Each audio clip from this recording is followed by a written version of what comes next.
এই মাঝামাঝি থাকতে পারাটা সবচেয়ে কঠিন, ঠিক কি না? আল্লাহ বলেছেন ওয়াকাযালিকা জাআলনাকুম উম্মাতান ওয়াসাতান লিতাকুনু শুহাদা আলান নাস, তোমাদেরকে হতে হবে উম্মাতান ওয়াসাতান, মধ্যমপন্থী উম্মাত, মাঝামাঝি থাকতে হবে। কিন্তু আমরা এদেশে মার্জিনালাইজ করে ফেলি, বুঝতে পেরেছেন? এক প্রান্তে চলে যায়, যারা চরমনায়ের মুরিদ অন্যদেরকে আর দেখা যাবে না, যারা সরসিনার মুরিদ এরাই সব, অন্যদিকে যাওয়া যাবে না, যারা জামাত ইসলাম অন্যদিকে আর যাওয়া যাবে না, যারা হেফাজতে ইসলাম অন্য কারোর মধ্যে আর হক নাই, যারা আহলে হাদিস সব হক সুন্নাহ এদের কাছে, কারো মুখের কোনো কথা এদের কাছে কোনো দাম নাই। তো আমার এই দেশে সুন্নি ভাইরা গালি দেয়, আহলে হাদিস বলে, বুঝতে পেরেছেন?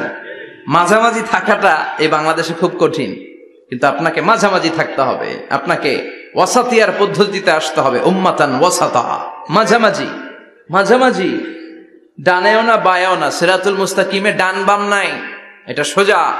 এই রাস্তা একবার যদি উঠে যান এই রাস্তা শেষ হয়ে যাবে জান্নাতুল ফেরদাউসের ভিতরে, চিল্লায় বলেন ঠিক কিনা?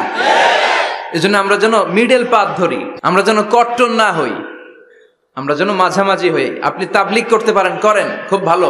তাবলিগের ভাইদের একটা ভালো গুণ হচ্ছে নিজের খেয়ে নিজের পরে ইসলামের দাওয়াত দেয়, ঠিক কিনা?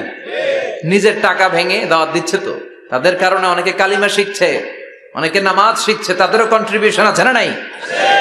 তো যারা তাবলিগ করেন আপনি মনে করবেন না যে সব হক সব সত্য, শুধু আপনি হকের ডিলার এটা মনে করবেন না, সব সত্য হক এটা আপনার বাবার দাদার সম্পত্তি এটা মনে করবেন না। সব দলের মধ্যে হক থাকতে পারে, বরং সব দলের ভালো ভালো জিনিসগুলো নিয়ে নিজেকে সাজানো দরকার।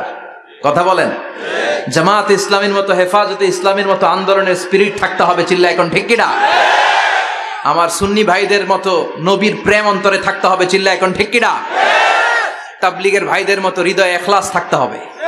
এই সবগুলোর সমন্বয় হচ্ছে ইসলাম।